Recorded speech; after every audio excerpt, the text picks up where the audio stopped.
지난 시간까지 우리가 예수 그리스도가 어떤 분인가에 대한 걸 했고요. 오늘은 그 율법에 관해서, 하나님의 율법에 관해서 말씀을 함께 나누겠습니다. 바로 들어가겠습니다. 하나님의 뜻은 우리를 위하여 하나님의 율법 안에 설명되어 있다. 우리 함께 읽겠습니다.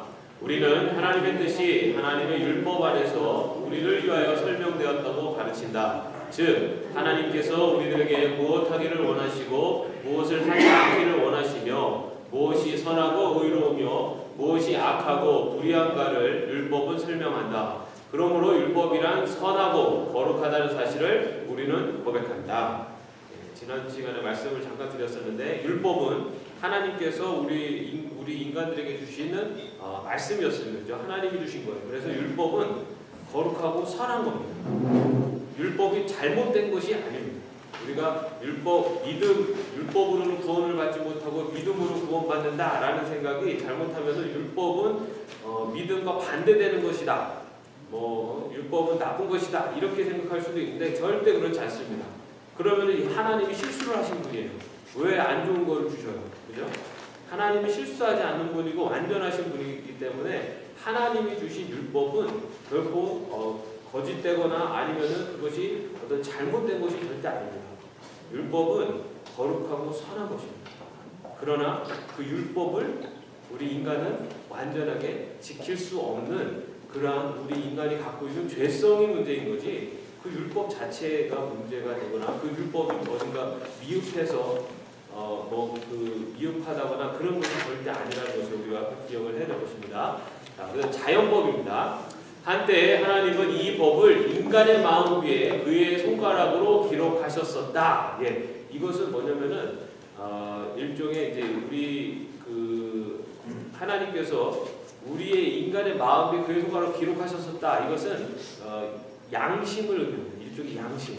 그러니까 모든 인간에게 주신 보편적인 하나님의 은총을 얘기합니다. 다시 말해서 안 믿는 사람들도 그들의 마음속에 양심이 있어요.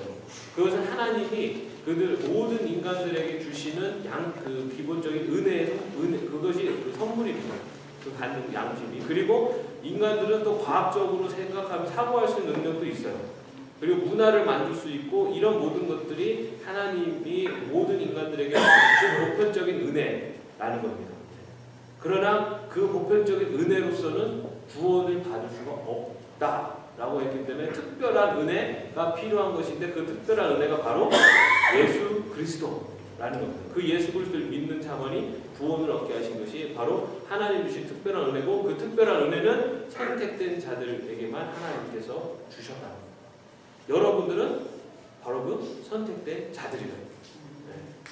자, 그 다음에 우리는 이것을 자연법이라고 부른다. 그 다음에 읽겠습니다. 그런데 하나님께서는 인간의 타락 후 이 법을 모세의 두 돌 위에 그의 손가락으로 기록하셨고 이 법에 관하여 모세의 책들을 통하여 유창하게 해설하셨다. 좀 더 분명히 율법에 대하여 이해하기 위하여 우리는 십계명 혹은 두 돌 위에 내포되었고 모세의 글들에 잘 해설된 도덕법과 하나님의 예배와 의식을 결정하는 의식법과 정치적인 일들과 가정의 일들을 규정하는 재판법을 확연히 구별한다. 우리 인간에게 하나님이 율법을 주시기 전에는 그런 인간에게 보편적인 은혜, 그래서 보편적인 선물로 우리에게 법을 주셨는데 그것이 마음의 법, 다시 말해 양심 같은 법을 주셨는데 하나님께서 모세 이후에는 직접 하나님께서 그 마음의 법을 두 돌판에 기록하셨다는 거예요. 그리고 모세에게 말씀으로 이것이 바로 내가 너희들에게 주는 너희들에게 말하는 율법, 바로 말씀이다 하면서 이것을 지켜라 라고 하면서 선한 것이 무엇이고 악한 것이 무엇이고 어떻게 해야 될 것이고 어떻게 하지 말아야 될 것이고 라는 것을 직접 말씀해 주셨다는 겁니다. 그래서 그 율법을 크게 세 가지로 도덕법, 그리고 의식법, 그러니까 뭔가 이렇게 우리가 하나님 앞에 제사를 올리고 하는 그런 여러 가지에 대한 의식법이고 또 하나는 그리고 정치적인, 가정적인 일에서 어떤 일이 생겼을 때 심판을 어떻게 하는 재판법, 이렇게 크게 세 가지로 분류할 수 있는 그런 율법을 우리에게 주셨다는 겁니다. 율법은 완결되었고 완전하다. 함께 읽겠습니다. 우리는 하나님의 모든 뜻과 삶의 모든 영역을 위해서 꼭 필요한 도덕적 명령들을 바로 이 율법이 가르치고 있다는 사실을 믿는다. 그도 그럴 것이 이것이 사실이 아니라면 주님께서 이 율법에 무엇을 첨가하거나 삭제하는 것을 금하지 않으셨을 것이며 이 법 앞에서 모든 길을 걸을 것이요 좌로나 우로나 치우침으로 이 율법에서 벗어나지 말라고 말씀하지 않았을 것이기 때문이다. 예수님은 이 율법을 폐하러 오셨다라고 안 하셨어요. 예수님은 율법에 대해서 율법 자체에 대해서 그것을 부정하지 않으셨어요. 오히려 그 율법 때문에 율법주의에 빠진 그 율법에 갖고 있는 정신과 그것을 추구하는 것이 아니라 그 율법에 나타나는 외형적인 그 형식적인 것에 완전히 빠져버려서 그 형식주의에 빠진 율법주의에 빠진 것에 대해서 지적을 하셨지 율법 자체에 대해서는 예수님 오히려 그 율법 안에 거하라라고 그 율법에서 자로나 우로나 치우치지 말아라라고 그렇게 말씀하셨어요. 그래서 우리가 율법이라는 것은 하나님 주신 법이에요. 이 법에서 우리가 하나님의 백성으로서 이 땅 어떻게 살아가야 될 것인가 라는 것은 율법을 통해서 우리가 알 수 있습니다. 그냥 하나님의 백성으로 그냥 뭐 착하게 살면 되지? 아니에요. 착하게 살면 되지가 절대 아닙니다. 하나님의 백성이 어떻게 살아야 된다라는 것은 율법을 통해서 하나님 말씀에 놓으셨어요. 그 율법에 있는 정신을 가지고 살아야지 그게 하나님의 백성으로 살아야 됩니다. 그 하나님의 백성으로 살아가는 데서 선을 행하는 것도 하나의 모습일 뿐이지 그게 다가 아니에요. 그런데 그 하나님의 백성으로 살아가는 그 정신을 우리가 기억하고 그것을 알고 그 다음에 우리가 지금 살아가면서 그렇게 살아가야 되는데 그 정신을 잃어버리고 그 형식만 가지고 우리가 그대로 나름 살아가면은 그게 이제 형식주의가 되는 거죠. 그것에 대해서는 경계를 분명히 하셨습니다. 다음 율법이 주어진 이유 함께 읽겠습니다. 우리는 이 율법이 주어진 목적이 우리가 그것을 지킴으로 의롭게 되기 위한 것이 아니라 이 율법이 가르치는 바로부터 우리의 연약성과 죄와 정죄를 알며 우리 자신의 능력에 대하여 절망한 후 믿음으로 그리스도에게 회심케 하기 위함이라는 사실을 우리는 가르친다. 예. 자, 율법이 주어진 이유가 뭐라고요? 우리의 연약성과 죄성을 알게 한다. 우리는 그 율법의 말씀대로 살려고 아무리 노력을 해도 그 율법의 말씀대로 살 수 없는 존재라는 것을 그 율법을 통해 우리는 깨닫게 된다는 겁니다. 그렇기 때문에 뭐가 필요하다고요? 은혜가 필요합니다.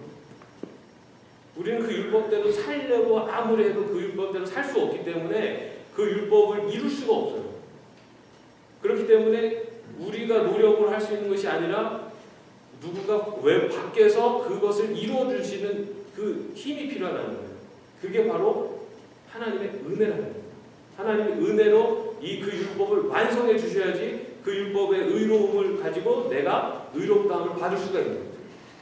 그것을 이루신 분이 우리 예수 그리스도라는 거예요. 우리는 예수 그리스도가 완성한 의, 예수 그리스도가 율법을 완전하게 다 이루신 그 예수님을 믿음으로 그 율법의 완성을 입은 자가 돼서 거룩하다고 칭함을 받게 됩니다. 우리가 뭔가를 이루어서 율법을 이루어서 우리가 거룩해지는 것이 절대 아니라 그 예수 그리스도가 그 율법을 완성하셨고 그 완성하신 예수님을 믿음으로써 우리가 그 거룩한 백성이 되는 은혜를 받은 겁니다. 우리가 그 사실을 기억해야 돼요. 그렇기 때문에 율법은 내가 그렇게 할 수 없는 존재라는 거.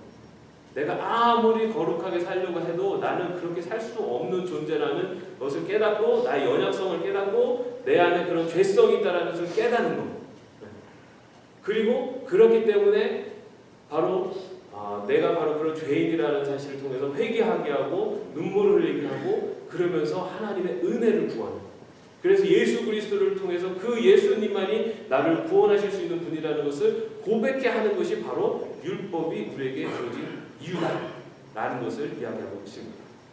자, 그도 그럴 것이 사도 바울이 율법은 증거를 이루게 하나니 율법이 없는 곳에는 범함도 없느니라 함께 하겠습니다.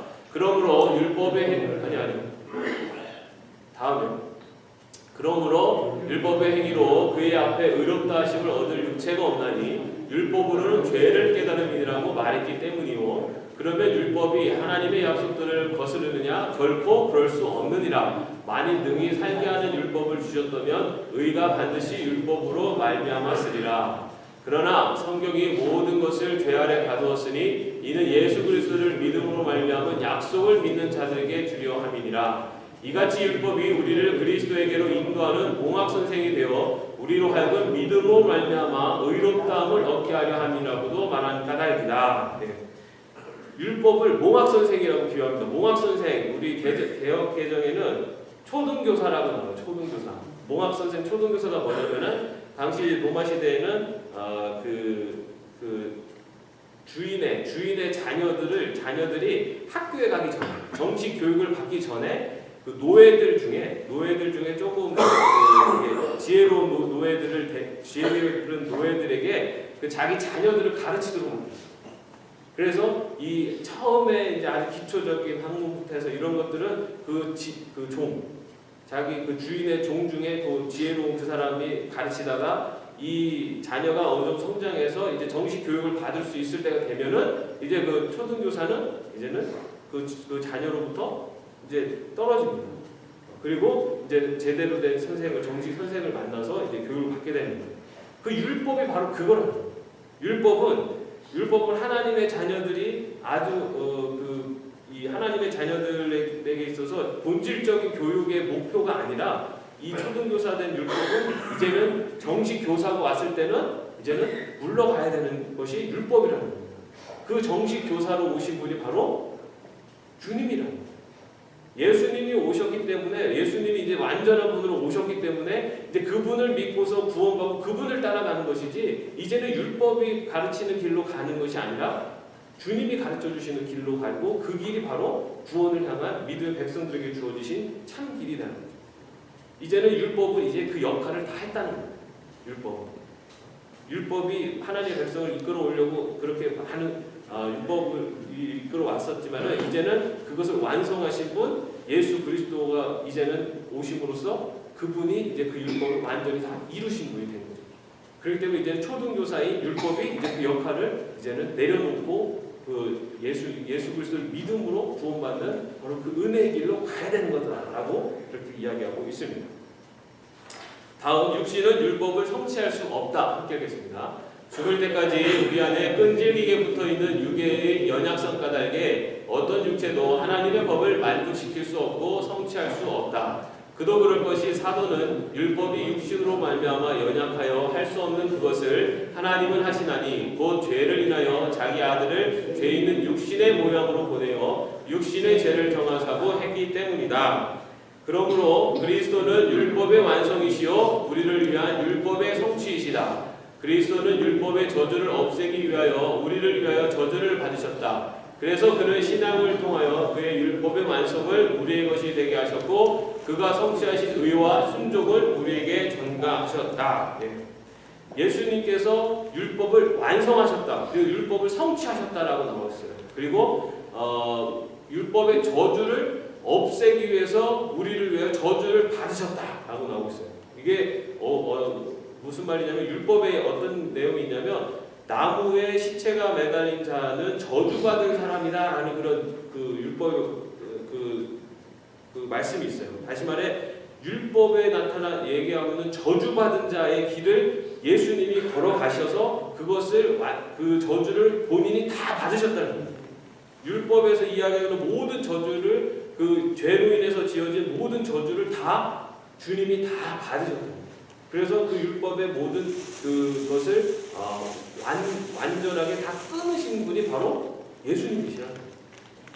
그래서 그리고 그 예수님을 믿는 자에게는 이제는 예수님이 그 모든 죄를 다 대신 지셨기 때문에 그 예수님을 믿음으로써 우리에게 있는 모든 죄, 모든 사실들이 다 예수님을 통해서 다 끊어진다는 거예요. 그렇기 때문에 그 예수님을 믿음으로써 모든 죄가 다 용서함을 받고 그 다음에 우리는 새로운 사람, 거룩함을 입은 백성으로 이제 거듭난 사람이 됩니다. 그 전에 모든 죄가 다 끊어져요. 그것은 왜 끊어지냐면은 예수님이 대신해서 모든 다 죄를 다 십자가에서 지셨기 때문에 그것이 율법에 바로 그렇게 율법의 저주가 있어요. 십자가에 시체가 매달린 자는 저주받는다는 그 말이 있어요. 그래서 그것이 완전하게 이루셔서 모든 저주를 다 주님이 받으셨다는 거예요. 우리 주님. 예수님이 모든 저주를 다 받으셔서 그 율법에서 오는 그 모든 죄의 그런 그 죄의 결과, 죄성에 대해서 그거를 다 끊으셨다는 거예요. 그리고 그 예수님을 믿는 자들은 예수님이 지신 그 죄로 인해서 내 모든 죄 역시 다 용서를 받고 이제 의로운 사람이라 거룩한 사람이라 칭함을 얻게 됐다라는 것입니다. 자, 다음은 율법은 어느 정도 폐기되었는가입니다. 그러므로 하나님의 율법은 더 이상 우리를 정죄하지 않으며 우리 속에 진노를 일으키지 않을 정도로 폐기되었다. 우리는 율법 밑에 있는 것이 아니라 은혜 아래 있기 때문이다. 더욱이 그리스도는 율법의 모든 표상들을 성취하셨다. 그리하여 우리는 실체의 도래와 더불어 그림자가 없어졌기 때문에 그리스도 안에서 진리와 모든 충만을 가지고 있는 것이다. 그러나 우리는 이런 이유 때문에 율법을 경멸적으로 배격하는 것은 아니다. 왜냐하면 우리는 내가 율법이나 선지자나 폐하러운 줄로 생각지 말라. 폐하러운 것이 아니요 완전케 하려 함이로다고 하는 주님의 말씀을 기억하기 때문이다. 우리는 율법을 통해서 우리들에게 덕목과 악덕의 모형들이 주어졌다는 사실을 안다. 그리고 우리는 율법을 복음에 의하여 설명할 때 그것이 교회를 위해서 유익하다는 것을 안다. 그러므로 우리는 율법을 교회에서 읽어야 한다. 그도 그럴 것이 모세의 얼굴이 수건으로 가리고 있었으나 그리스도께서 이 수건을 걷어치우셨다고 사도는 말한다. 율법이 구원을 이루는 것이 아니라 하나님의 은혜로 말미암은 믿음이 구원을 이룬다는 사실은 분명하다. 그러나 이 율법이 그렇다고 해서 폐기되거나 이것이 경멸의 대상이 될 수는 없다라는 이야기입니다. 오히려 이 율법을 통해서 우리의 모습을 다시 한번 돌아보고 내가 살아가는 내 삶 속에서 나타나는 나의 죄성을 스스로 발견할 수 있고 그것을 통해서 더욱더 하나님 주님 앞에 무릎 꿇고 하나님 앞에 회개하고 나가게 하는 것이 바로 율법이 오늘 우리들에게 주는 역할이라는 겁니다. 그래서 우리가 이 율법 그러면 그 율법이 뭐냐? 하나님이 그럼 어떤 율법을 우리에게 주셨느냐? 이걸 어떻게 알 수 있죠? 그렇죠. 말씀을 통해서밖에 몰라요. 그럼 말씀을 통해서 알 수 있는데 어떻게 하면 말씀 알 수 있습니까? 말씀을 배워야죠. 그죠? 여러분 하나님이 율법을 주셨어요. 이렇게 살아라. 안 주신 게 아니라니까요. 우리가 지금 살아가는데 하나님이 이 땅에서 어떻게 하나님의 백성이 어떻게 살아라라고 분명히 다 알려주셨어요. 근데 우리는 그거를 잘 몰라요. 왜 모릅니까? 말씀을 공부를 안 하니까. 주님이 하나님 주신 무슨 말씀을 주셨는지를 모르니까 어떻게 살지를 모르는 거예요. 그러니까는 나는 그냥 착하게 살아. 착하게 살라가 아니에요. 율법은. 하나님은 이 땅을 착하게 살아라고 우리를 이 땅에 보내주신 분이 아니에요. 착하게 사는 사람은 우리보다 착하게 사는 사람 얼마나 많아요. 우리 교회 다니는 사람이 착하게 못 살아가지고 저기 할까? 착하게 살라가 아닙니다. 율법 하나님 말씀대로 살아. 그러면 왜 말씀대로 못 사느냐? 그 하나님 말씀 뭔지 모르니까. 그럼 그 뭐를 해야지 알 수 있느냐? 우리가 하나님 말씀을 공부해야 합니다. 하나님 말씀을 읽고 그 하나님 말씀이 무슨 말씀을 하고 있는지를 우리가 알아야지, 그래야지 그것대로 우리가 살아갈 수가 있어요. 그래서 우리는 오늘 여러분들은 지금 같이 이 주 성사학당도 하고 주중에 성사학당도 하고 또 집에서 말씀도 읽으시고 새벽기도도 하시고 이런 이유가 그것을 통해서 말씀을 배우는 거예요. 하나님이 어떻게 살라고 하시는 것을 배우는 거예요. 그거를 안 배우면 어떻게 사는지를 모르고서 사는 거예요. 그냥.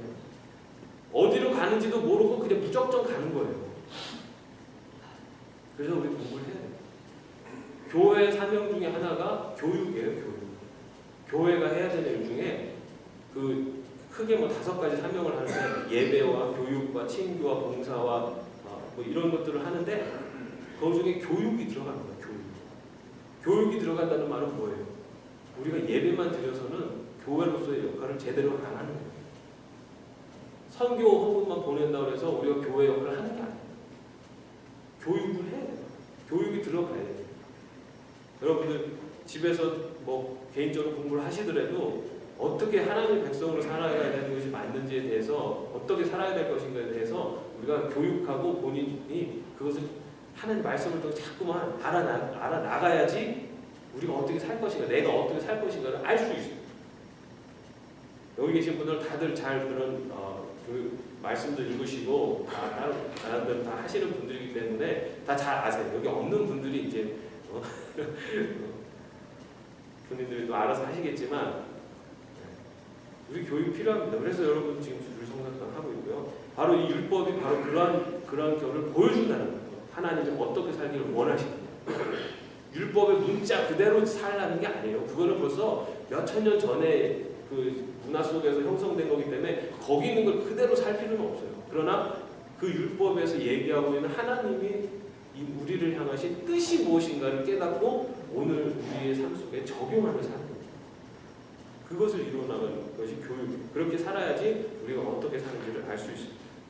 자, 다음 이단들. 우리는 옛 이단들이나 오늘의 이단들이나 나를 막론하고 이들이 율법에 반대하여 가르치는 모든 것을 정죄한다. 율법에 관해 반대로 가르치는 것에 대해서 정죄한다는 얘기죠. 자, 다음은 13장입니다. 율법 부분은 좀 딱딱하고 조금 재미없는 부분이기도 해요. 그러나 여러분 율법이 결코 한 가지 생각해야 될 건 율법 자체가 결코 악하거나 뭐 미흡하거나 한 건 절대 아닙니다. 우리는 그것의 정신과 그 뜻을 추구하면서 살아가야 돼요. 그렇기 때문에 율법이 뭔지를 알아야죠. 그렇죠? 자, 다음은 예수 그리스도의 복음과 약속들과 성령과 문자에 관하여입니다. 네, 이것도 함께 구약에도 복음적인 약속들이 있다. 자, 이 부분은 어떤 내용이냐면 여러분 구약에는 복음이 있습니까? 예수 그리스도가 있습니까? 구약에? 그렇죠. 자, 그렇기 때문에 우리는 예수님이 구약 백성들은 구약에 있었던 백성들은 예수님이 오시기 전이었기 때문에 예수님 구원받지 못했다. 아니면은 그들에게는 예수에 대한 그런 복음, 하나님의 완전한 구원에 대한 복음에 대한 믿음이 없었다라고 생각할 수도 있지만 그게 아니다라는 거예요. 구약 시대 백성에게도 그 하나님의 약속이 있었고 그 약속을 믿는 자들이 있었다는 거예요. 그들에게도 그것이 예수 그리스도로 성취된 그것을 그들이 목격하지 못했을지라도 그들에게 그 하나님 약속, 구원에 대한 약속이 이루어질 것이고 그분이 오실 것이다라는 그런 사상들이 다 갖고 있었고 그것이 바로 복음이었다라는 거죠. 그들이 그것에 대해서 얘기합니다. 이걸 쭉 한번 빨리 쭉 읽어가겠습니다. 함께 하겠습니다. 물론 복음은 율법에 반대되는 것이다. 왜냐하면 율법은 진노를 불러일으키고 저주를 선포하나 복음은 은혜와 축복을 설교하기 때문이다. 율법은 모세로 말미암아 주신 것이요 은혜와 진리는 예수 그리스도로 말미암아 온 것이라고 요한은 말했다. 그럼에도 불구하고 율법 이전에는 율법 아래에 있던 사람들이라고 해서 모두 복음을 가지지 않았다고 할 수 없으니 분명하다. 왜냐하면 저들은 다음과 같은 훌륭한 복음적 약속들을 가지고 있었다. 즉 내가 너로 여자와 원수가 되게 하고 너의 후손도 여자의 후손과 원수가 되게 하리니 여자의 후손은 내 머리를 상하게 할 것이요 너는 그의 발꿈치를 상하게 할 것이라고 하시고 또 내 씨로 말미암아 천하 만민이 복을 얻으리니 이는 내가 나의 말을 준행하였음이니라 하셨다 하니라. 홀이 유다를 떠나지 아니하며 7인자의 지팡이와 그 발 사이에서 떠나지 아니하시기를 실로가 오시기까지 미치리니 그에게 모든 백성이 복종하리로다. 내 하나님 여호와께서 너의 종 내 형제 중에서 나와 같은 선지자 하나를 너를 위하여 일으키시리니 너희는 그를 들을지니라. 자, 이렇게 그 복음적인 그 복음에서 이야기하고 있는 구원에 대한 하나님의 구원 계획에 대한 성취에 대한 그런 기대와 그런 것을 구약의 백성들 역시도 율법 이전의 백성들 역시도 다 가지고 있었다라는 것을 이야기하고 있습니다. 그 다음에 이중적인 약속이 있겠습니다. 우리는 우리들에게와 마찬가지로 족장들에게도 이중적인 약속이 계시되었음을 인정한다. 즉 가나안 땅의 약속이나 승리에 대한 약속 그리고 일용할 양식에 대한 약속과 같이 현재적이고 지상적인 약속들이 있는가 하면 그때나 지금이나 본질적이고 영원한 것에 대한 약속들 예컨대 하나님의 은혜, 죄들의 속죄, 예수 그리스도에 대한 신앙으로 말미암은 영생 등이다. 네.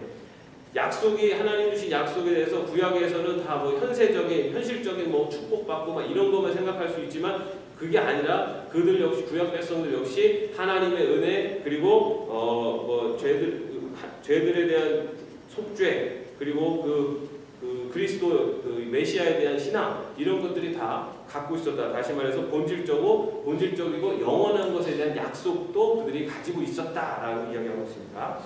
그 다음에 구약의 옛 신앙의 조상들도 단순히 육신적 약속만이 아니고 영적인 약속도 가지고 있었다. 기억했습니다. 구약의 하나님의 백성 역시 단순히 외적이고 지상적인 약속만이 아니라 그리스도 안에 있는 영적이고 본질적인 약속들을 가지고 있었다. 베드로는 이 구원에 대하여는 너에게 임할 은혜를 예언하던 선지자들이 연구하고 부지런히 살펴서라고 말했고, 사도 바울은 이 복음은 하나님이 선지자들로 말미암아 그의 아들에 관하여 성경에 미리 약속하신 것이라고 하였다. 이것을 볼 때 옛날 구약의 사람들도 복음을 전혀 가지지 않았던 것은 아니었다는 사실이 분명하다. 그 다음에 그러면 복음이란 과연 무엇일까? 가장 중요한 오늘 주제인데요. 자, 함께 읽겠습니다. 구약의 우리의 조상들은 예언자들의 글 속에 이런 식으로 복음을 소유했으며 이들 역시 신앙을 통하여 그리스도 안에서 구원을 받았다. 그러나 더 분명하게는 복음이란 세례 요한, 그리스도 주님 자신, 사도들 및 사도들의 후계자들이 이 세상에 있는 우리에게 설교한 기쁘고 즐거운 소식, 그게 복음이죠. 그죠? 기쁜 소식이 복음입니다. 그 내용인즉 하나님께서는 세상이 있기 시작할 때부터 약속하신 것을 지금 실현하셨고 더욱이 그의 독특한 아들을 우리에게 보내사 이 아들 안에서 아버지 하나님과의 화해를 이룩하셨고 죄들의 속죄 모든 충만함과 영생을 우리에게 주신 것이다. 따라서 복음이란 사복음서가 묘사하고 있는 역사로서 그리스도께서 이와 같은 일들을 어떻게 이룩하셨고 성취하셨으며 그리스도께서 무엇을 가르치셨고 무슨 행동을 하셨고 그를 믿는 사람들이 충만함을 가지고 있었다는 사실을 선포하는 것이다. 사도들의 설교와 글들 역시 복음적인 교리라고 불러야 옳다. 이렇게 부르므로 오늘에 있어서도 그것이 성실하게 설교된다면 그것이 이들이 명칭의 가치를 발휘할 것이다. 사도들은 바로 이 설교와 글들을 통하여 아버지 하나님이 어떻게 아들을 우리에게 보내셨고 또한 이 아들 안에서 생명과 구원에 관한 모든 것을 설명하고 있는 것이다. 자, 복음은 하나님의 구원 계획이 이루어졌다라는 게 복음입니다. 하나님께서 하나님의 백성을 구원하시는 그 하나님의 구원 계획이 성취되었다는 것이 복음이고요. 기쁜 소식. 근데 그 성취를 누구를 통해서 하셨느냐? 예수 그리스도를 통해서 하셨다라고 믿고 그것을 선포하는 것이 바로 복음을 믿는 자들의 삶의 모습이라는 겁니다. 복음은 예수님이 오셨다. 여기에서만이 아니라 더 이전에 뭐죠? 하나님이 우리를 구원하실 인간을 하나님 백성을 구원하실 그 구원 계획 속에서 그 구원 계획이 이루어졌다는 거예요. 구약의 백성들 역시 그 하나님이 우리 인간을 구원하실 계획을 갖고 계시고 그것이 이루어질 것이다라는 것을 믿었던 사람, 복음에 대한 그 소망이 있었고 그리고 그 복음이 누구를 통해서 이루어졌냐면은 예수 그리스도를 통해서 이루어졌다는 사실을 믿는 자들이 이제는 구원받은 백성으로서 지금 살아가고 있는 겁니다. 우리가 지금 이 신약 시대를 살고 있는 거죠. 구약 시대는 그 구원 계획이 이루어질 것이다라는 그거를 믿고 있었던 사람들이 있었고 그 약속이 예수 그리스도를 통해서 확 이루어졌고 이제 그것이 이루어졌다라는 것을 그래서 우리는 구원받았다 그분을 믿음으로써 구원받았다라는 믿는 사람들이 바로 신약의 백성입니다. 우리는 지금 여기 살고 있는 거죠. 그렇기 때문에 복음이라는 것은 예수님의 오심으로 그때 시작된 것이 아니라 이미 하나님의 구원 계획 속에 벌써 태초부터 계획되어졌고 그리고 그 구원 계획은 구약의 백성들 안에서도 이미 그들에게 메시아에 대한 사상 그리고 기대 이런 것으로 계속되어져 왔고 그것이 이루어진 것이 예수 그리스도이시고 그 믿음이 이제는 마지막 때까지 가는 것이 믿음의 백성들의 또한 믿음이다라는 것이 오늘 이 복음에 대한 정의입니다. 그래서 우리는 하나님의 구원 계획이 이루어졌다는 거예요. 그것을 믿는 거예요. 그 방법이 바로 예수 그리스도라는 것을 믿는 겁니다. 자, 그 다음에 영과 영과 문자에 관하여 사도 바울은 복음의 동일한 설교를 영과 영의 사역이라고 부른다. 왜냐하면 복음이란 성령의 조명을 통하여 믿는 자들의 마음속에서 신앙으로 말미암아 인식되며 효과를 일으킨다. 예. 복음이란 성령의 조명을 통하여 알 수 있다는 거예요. 다시 말해서 우리가 예수님 하나님의 구원 계획이 이루어지셨고 그 구원을 이루신 분이 예수님이고 그 예수님을 믿음으로써 우리도 구원받는다라는 것은 성령님이 우리들에게 주시는 겁니다. 성령님이 주시지 않으면 아무리 들어도 그냥 스쳐 지나가는 하나의 그냥 허공 맴도는 소리에 불과하지 그건 믿어지지 않는다는 거예요. 성령님이 우리를 믿게 하시기 때문에 그것을 믿을 수 있다는 거예요. 제가 말씀드렸죠? 그렇게 믿게 하시는 그 성령님이 우리 안에 믿게 하시는 것을 우리는 성령 임재라고 합니다. 어디 집회 가고 불 받아라 하고 시작하면 뭐 이게 확 쓰러지면 그게 성령 임재가 아니에요. 성령 임재는 성령은 하나님이세요. 그 하나님이 나를 통해서 그것을 믿게 하실 때 하나님이 내 안에 들어오신다는 거예요. 그게 성령 임재예요. 여러분이 예수님을 나의 구세주로 믿는 그 순간 내 안에 하나님이 들어오시는 거예요. 성령님이 들어오시고 그것이 성령이 내 안에 임재하시는 거예요. 그렇기 때문에 성령님이 내 안에 성령 임재는 내가 믿음으로 주님을 고백할 수 있는 것 있을 그때 내 안에 성령이 임재하시는 거예요. 그냥 누가 어떤 뭐 부흥사 와가지고 이마를 탁 치면서 성령 받아라 해가지고 톡 하면 그게 임재가 아니에요. 성령은 기운이 아니에요. 무슨 기싸움 하는 게 아니라. 여러분 성령이 막 손에서 이렇게 내조절 쫙 나가는 겁니까? 그게 아니에요. 우리가 지금 뭐 신사도 운동부터 해서 오순절 개통의 교회에서 이 성령을 무슨 뭐 이렇게 그 에너지처럼 막 내가 이렇게 탁 던지면 저쪽 탁 받아가지고 확 쓰러지고 뭐 이렇게 생각하지 전혀 아닙니다. 성령은 하나님이세요. 어떻게 하나님을 내가 어떤 목회자가 얼마나 뛰어나길래 하나님을 내 마음대로 줬다 뺏었다 아니 성령은 분명히 하나님이세요. 성령님이 결정하시는 거예요. 성령님이 내 안에 들어오시고 내 안에 오셔서 예수님을 믿게 하시는 것은 그건 성령님의 결정이에요. 내가 아무리 거룩하게 살아도 내가 선택된 하나님 성령님이 선택하지 않은 백성은 그 안에 믿음이 들어갈 수가 없어요. 그렇기 때문에 성령의 조명이 있을 때 그 믿을 수 있다. 그 복음을 믿게 됩니다. 여러분들이 예수님을 믿게 된 건요. 여러분들 안에 성령 하나님이 임재하신 거예요. 그리고 한번 성령 하나님이 임재하셨기 때문에 여러분들이 이제 하나님의 자녀가 됩니다. 이 자녀가 됐다는 이것은요 절대 끊어지지 않습니다. 내가 가끔 가다 휘청휘청 넘어지고 자빠져도 나는 하나님의 자녀예요. 왜냐 하나님이 선택하셨기 때문에. 말씀드렸죠. 아이가 걸음마를 배울 때 자빠지고 넘어져도 부모가 잡아주지 않아요. 왜냐하면 그걸 일어나야지 걸을 수 있기 때문에. 그걸 일어나야지 걸을 수 있어요. 그런데 절벽으로 가서 자빠질 때 그때도 부모도 가만히 있나요? 아니죠. 그 순간에 잡아줘요. 죽을 수도 있어요. 우리 하나님은요 우리가 일어설 수 있을 만큼까지는 주세요. 그것이 좀 힘들고 어려울 때도 있습니다. 그러나 그걸 일어났을 때 우리가 더 하는 것은 성숙할 수 있는 걸 아시기 때문에 거기까지는 보고 계세요. 그러나 얘가 넘어져서 완전히 죽을 수도 있을 때는 그럴 때는 우리 하나님께서 다 그걸 막아주세요. 그래서 내가 넘어졌다 해서 하나님 날 버린 거야 이게 아니라는 거죠. 하나님이 나를 하나님의 자녀로 아직도 역시 옆에서 보고 계시는 거예요. 여러분 우리가 신앙생활 할 때 어려움이 오고 뭔가 시험이 오고 막 믿음의 어떤 이 굴곡이 있고 해서 막 떨어졌다 올라갔다 하는 것 같아도 그럴지라도 하나님이 나를 항상 보호하고 계시고 내 옆에 계십니다. 그리고 나를 계속해서 그런 순간 그런 걸 통해서 계속해서 하나님의 자녀로 계속 만들어 가십니다. 왜냐하면은 내 안에 성령 하나님이 계십니다. 우리는 그렇게 돼서 그 성령님을 통해서 믿을 수 있었기 때문에 그것을 이야기하고 있습니다. 문자란 성령에 반대되는 것으로 모든 외적인 것, 즉 성령과 신앙이 없이는 모든 불신자들의 마음속에 진노만을 일으키며 죄를 촉발하는 바 율법의 교리이다. 자, 이런 이유에서 함께 하겠습니다. 사도는 그것을 죽음의 사역이라고 부른다. 이 점에 있어서 의무는 죽이는 것이나 영은 생명을 준다라고 한 사도의 말씀은 적절하다.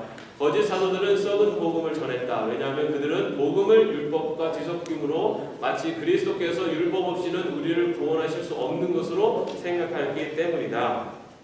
이거는 이제 율법을 기록되어 있는 말씀이잖아요. 그 율법주의 문자주의에 빠지는 것에 대해서 경고하는 거예요. 율법이 갖고 있는 그 구원, 하나님의 구원 계획과 하나님의 그 뜻이 중요한 것이지 그 문자 하나하나가 중요한 건 아니다는 거예요. 거기에 매어버리면은 그것이 오히려 죄의 사역입니다. 영의 사역이 아니라 죄의 사역. 그것이 이야기하고 있고요. 이단들 같이 읽겠습니다. 다음에 이 계통의 이단자들 중에는 에비온의 후예들인 에비온주의자들과 한때 미네안스라 불리웠던 나사렛주의자들이 있다. 우리는 이단자들을 정죄한다. 왜냐하면 우리는 믿는 자들이 율법에 의한 칭의가 아니라 복음에 의한 칭의를 받는다고 하는 순수한 복음을 설교하기 때문이다. 이 주제에 관한 보다 상세한 설명은 칭의라고 하는 제목을 논할 때 나올 것이다. 네, 뒷부분에 칭의에 대해서 또 나옵니다. 그 다음 복음의 가르침은 새로운 것이 아니라 가장 오래된 교리다. 율법에 관한 바리새인들의 가르침에 비교하면 그리스도께서 처음 설교하신 복음은 전적으로 새로운 가르침인 것처럼 생각된다. 그러나 그것은 실제로 오래된 가르침이요. 심지어 오늘날에도 교황주의자들은 자신들이 전해받은 교리 전통에 비교하여 우리가 전하는 복음을 새로운 것이라고 하지만 이 세상에서 그 무엇보다도 더 오래된 것이다. 왜냐하면 하나님께서는 영원전부터 이 세상을 그리스도를 통하여 구원하시려고 예정하셨고 복음을 통하여 이러한 그의 예정과 영원한 뜻을 이 세상에 나타내셨기 때문이다. 따라서 복음의 종교와 가르침은 과거나 현재나 미래의 모든 것 중에서 가장 오래된 것이 분명하다. 그러므로 우리는 복음의 종교와 가르침이 불과 30년밖에 되지 않는 최근에 일어난 하나의 신앙이라고 말하는 모든 사람은 하나님의 영원한 계획을 창피할 정도로 잘못 이해하고 있는 것이다. 이들에게 예언자 이사야의 말이 적용된다. 즉 악을 선하다 하며 선을 악하다 하며 흑암으로 광명을 삼으며 광명으로 흑암을 삼으며 쓴 것으로 단 것을 삼으며 단 것으로 쓴 것을 삼는 그들은 화 있을진저. 복음은 예수님이 탁 나타나셔서 어느 순간 갑자기 펑 터진 게 아니라는 거죠. 이미 태초부터 그 말씀 가운데 구약에서부터 그리고 구약 이전부터 하나님의 계획 속에서 하나님의 구원 계획이 있으셨고 그 구원 계획 가운데 이 세상을 창조하시며 그 창조하셔서 그 안에서 또 하나님께서 하나님의 백성으로 만들어 가시는 그 구원 계획을 계속 이루는 과정이 성취된 것이 바로 예수 그리스도고 그 예수 그리스도 역시 그 구원 계획이 계속 되고 있다. 하나님의 그 구원 계획과 하나님이 구원하시려고 구원하신다라는 이 복음은 태초부터 이미 시작됐다는 거예요. 그것을 이루신 분이 예수님이시라는 거예요. 그런데 예수님이 올 때 갑자기 뭔가 새로운 것이 탁 터진 거라고 생각하는 그것이 아니다라는 것을 이야기하고 있는 거예요. 그래서 우리는 그 하나님의 큰 구원 계획 속에서 우리가 하나님 백성으로 선택된 것은 예수님이 오신 그때부터 뭔가 하나님이 그 중에 갑자기 마음을 바꾸셔서 그 중에 하나님 백성을 선택해야지 해서 그 중에 우리를 선택하신 것이 아니라 이미 태초부터 하나님의 큰 구원 계획 속에서 우리는 하나님이 예정하신 선택된 자로 선택받은 백성이라는 거예요. 이것은 30년, 예수님이 살았던 30년 동안 갑자기 생겨난 그게 복음이 아니라는 거예요. 복음은 이미 태초부터 하나님의 계획 속에 있었고 그리고 그 계획, 구원 계획이 이루어지는 과정 속에 있는 것이 이루셨다는 것이 복음이라는 거예요. 여러분은 이미 하나님께서 태초부터 하나님의 이 땅을 구원하실 계획 속에서 여러분은 선택받은 예정된 사람입니다. 그 예수를 믿는 사람. 여러분들은 그 연령으로 따지면은 굉장히 오래전부터 이미 하나님이 여러분을 이 땅에 딱 계획해 놓으셨다. 얼마나 우리 존귀한 존재들입니다. 그냥 어느 날 어디서 뚝 떨어진 존재가 아니라는 거예요. 우리는 하나님이 벌써부터 우리를 이날, 이때, 지금 이 순간에 여러분이 이 자리에 앉으시려고 하나님이 다 계획해 놓으셨다는 거예요. 그런 믿음으로 우리가 살았으면 좋겠어요. 나는 결국 하찮은 존재가 아니에요. 세상 사람들이 나를 뭐 어떻게 살고 뭐 돈이 얼마니 나는 뭐 어떤 집에 사니 막 이런 걸로 얼마나 공부를 했니 이걸로 막 평가를 할지 몰라도 하나님 앞에서는 나는 벌써 태초부터 하나님 나를 계획해 주시고 계획해서 나를 여기에 보내시고 우리는 존귀한 자 그 하나님의 백성 우리는 굉장히 가치 있는 자들. 왜냐하면 우리를 통해서 하나님은 하나님의 나라 백성으로 우리를 부르셨고 하나님 나라 백성으로 우리를 이끌어 가고 계시기 때문에 이 땅에서는 내가 그냥 힘들고 아프고 병약하고 어떻게 살지 모르지만 우리는 하나님의 나라에 가서는 하나님 나라 백성으로서 아주 살아갈 수 있는 영원 평생 영원토록 그 믿음으로 우리가 살아갔으면 좋겠어요. 우리의 종착역은 여기가 아닙니다. 우리의 종착역은 하나님. 우리는 하나님 나라 갈 사람, 하나님 나라를 향해서 나아가고 있는 백성. 이 땅에서 것에 너무 매이지 마세요. 그렇다고 이 땅을 무시하는 건 아닙니다. 이 땅 역시 그 하나님 나라와 연결되어 있어요. 그러나 우리가 정말 궁극적으로 바라야 될 것은 하나님입니다. 영원한 하나님. 여러분 제가 지난번에 부활에 대해 얘기할 때 말씀드렸잖아요. 우리는 거기서 우리 서로 알아볼 수 있다. 제자들이 예수님의 모습을 보고 예수님을 알았던 것처럼 우리 서로 알아볼 수 있어요. 우리 한상희 장로님이 뭐 언제적 모습으로 나타나실지 모르지만 한상희 장로님을 제가 알 수 있어요. 하나님 나라에서 거기에서 우리 만나고 거기에서 영원토록 정말 하나님의 기쁨을 누리면서 사는 것이 그것이 우리 하나님 나라의 백성의 최종 종착역입니다. 그 자리에서 우리 다 만나기를 축원합니다. 기도하고 오늘 마치겠습니다. 하나님, 예수 그리스도의 복음, 예수님을 통해서 하나님의 구원 계획이 이루어지시고 그 예수님을 믿음으로써 구원받을 수 있는 길을 열으셔서 하나님의 큰 구원 계획을 이루신다는 그 복음을 우리들의 믿음, 우리의 마음 가운데 믿게 하심을 감사드립니다.